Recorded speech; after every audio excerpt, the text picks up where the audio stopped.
조리법만 살짝 바꿔주는 것만으로도 당 독소를 훨씬 줄일 수 있다는 소리입니다.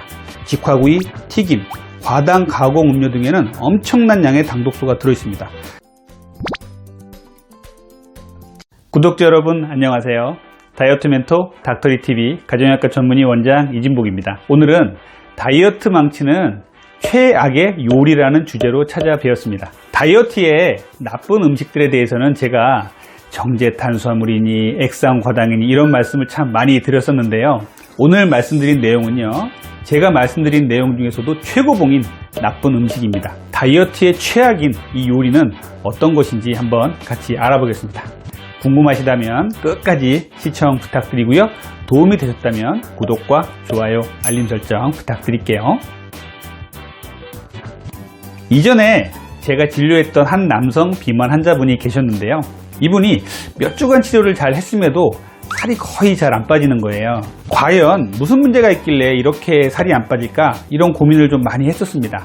다른 문제가 없을까 해서 제가 철저하게 다시 한번 문진을 하고 식사 일지를 쓰게 하면서 한 가지 문제점을 발견을 했어요.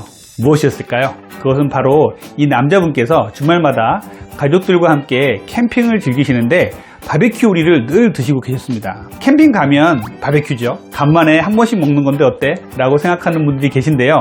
캠핑에서 먹던, 집에서 먹던 바베큐, 직화구이는요, 다이어트와 건강에 최악인 음식입니다. 일부 다이어트 방송에서 보면요, 후라이드 치킨이 단백질이 많다면서 탄수화물이 적으니까 다이어트에도 좋으니까 먹어라 하는 분들이 계신데요.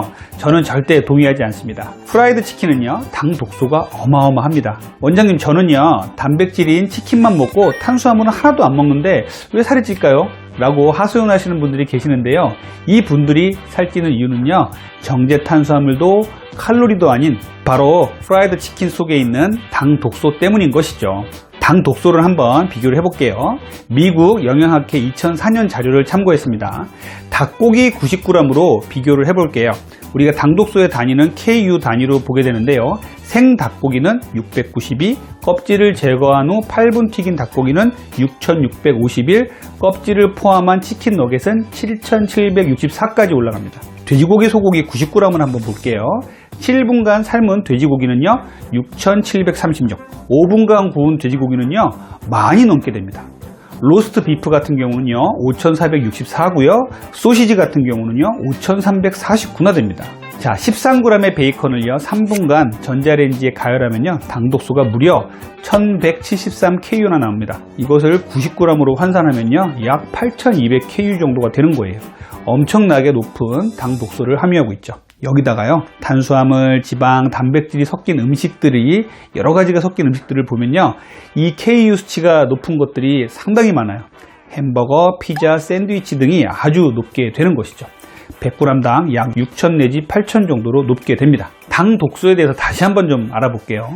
당 독소란 학술적인 이름으로는 최종 당화 산물 AGS라고 부릅니다. 당 독소는 당과 아미노산이 결합된 것으로 탄수화물이 분해되고 분해되다가 제일 마지막에 분해되지 못하고 남은 산물이에요.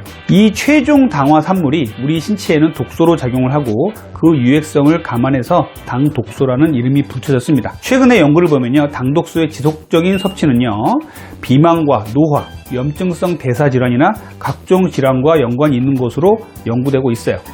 이 당독소는요 우리 몸에서도 만들어지기도 하지만 체내에 이런 당독소를 증가시키는 주된 외적인 요인은요 우리가 매일 먹는 음식입니다. 특히 수분 없이 단시간에 고온을 가하는 튀김이나 직화 또는 오븐을 이용한 요리는요 다른 요리법에 비해서 많은 당독소를 생성하는 것으로 되어 있어요. 제가 오늘 말씀드리려고 하는 바비큐, 직화구이, 베이컨, 치킨 등이 당독소가 상당히 많은 음식이니까 상당히 주의해 주셔야 됩니다. 당독소가 일으키는 문제는 그럼 무엇이 있을까요? 당독소는 대표적으로 단백질, 지방의 특성을 변화시킵니다. 단백질과 지방의 특성이 변하면요 조직이 딱딱해지고 분해가 잘 되지 않는 게 문제예요. 당 독소는요 우리 신체 조직 여기저기에 덕지덕지 달라붙어서 많은 문제를 일으킵니다.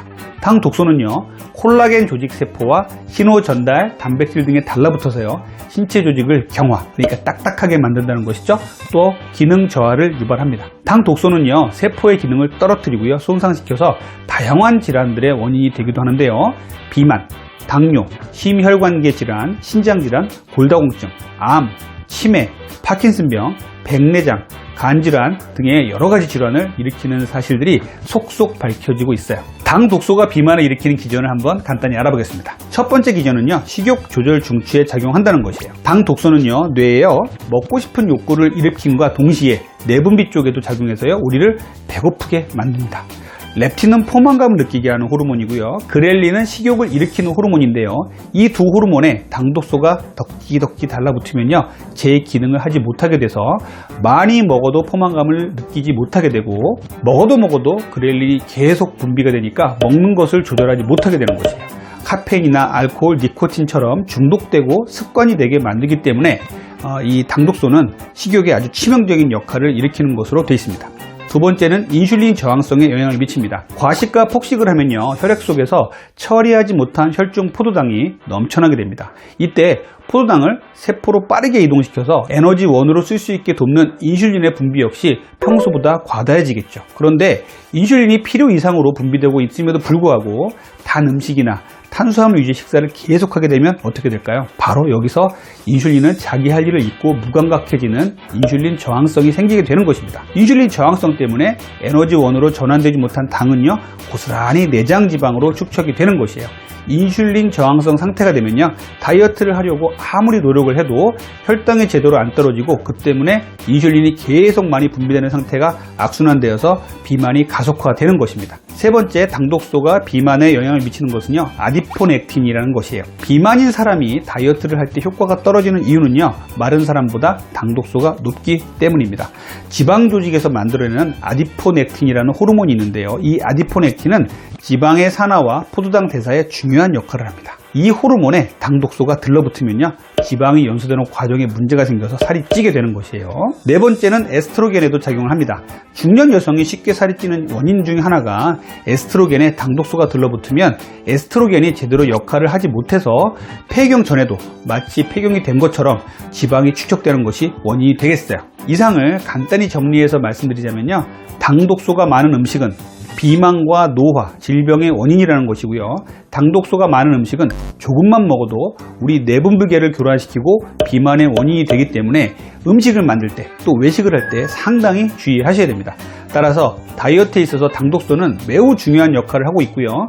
당독소를 줄이는 것은 다이어트의 성공에 있어서 매우 중요하다는 것입니다.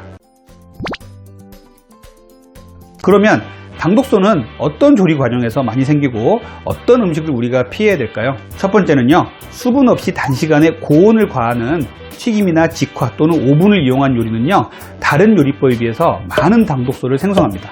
두 번째는요, 요리 과정에서 열을 가하거나 담금 등의 숙성으로 갈색화 반응이 일어날 때 당독소가 많이 생깁니다. 미생물에 의해서 발효된 전통 간장이 아닌 산에 의해서 분해된 저렴한 간장에 최종 당화산물 당독소가 많습니다.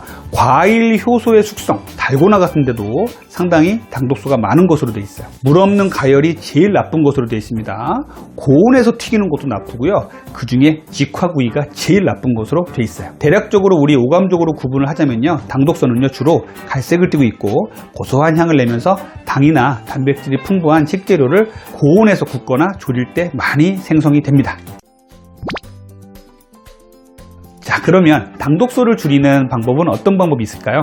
굽고 튀기는 조리법은요, 수분이 없는 상태에서 고온의 열을 직접 가하기 때문에 조리 과정에서 음식의 온도가 120도 이상으로 올라가게 됩니다. 이렇게 되면 음식의 겉면이 노릇노릇하게 구워지는 과정에서 이른바 마이야르 반응이 아주 쉽게 일어나면서 엄청난 양의 당독소가 생기는 것입니다. 반면에 삶기, 찜, 저온 요리법은요, 수분이 충분한 상태에서 조리하기 때문에요, 온도가 100도 부근을 크게 벗어나지 않기 때문에 당독소가 좀 적게 만들어지는 것이죠. 식품의 섭취로 인한 당독소의 체내 축적을 줄이려면요, 삶기, 찜, 저온 요리와 같은 방법을 이용하고요, 당독소 함량이 낮은 채소, 과일, 생선, 콩과식물, 저지방 우유 등을 섭취하는 게 좋겠습니다. 현대인의 식습관에서 당독소의 섭취를 완전히 배제할 수는 없지만요, 가급적 패스트푸드를 피하면서 더 건강한 조리법을 쓴다면 이러한 당독소에 대한 위험을 크게 줄일 수가 있을 것입니다. 자, 오늘은요, 여러분들과 함께 이 당독소가 어떤 음식에서 많이 만들어지는가를 말씀을 드렸고요, 또 우리가 요리를 할 때 이렇게 하면은 당독소가 아주 많이 만들어지니까 주의하라는 말씀을 드렸어요. 캠핑이나 외식을 하더라도요, 바베큐, 직화구이, 베이컨, 후라이드 치킨 등을 피하신다면 비만도 막고 건강도 챙기는 좋은 식사 방법이 될 것입니다. 지금까지 여러분들의 건강한 다이어트를 항상 응원하는 다이어트 멘토 닥터리TV 원장 이진복이었습니다. 다음번에는 더 좋은 내용으로 찾아뵙겠습니다. 감사합니다.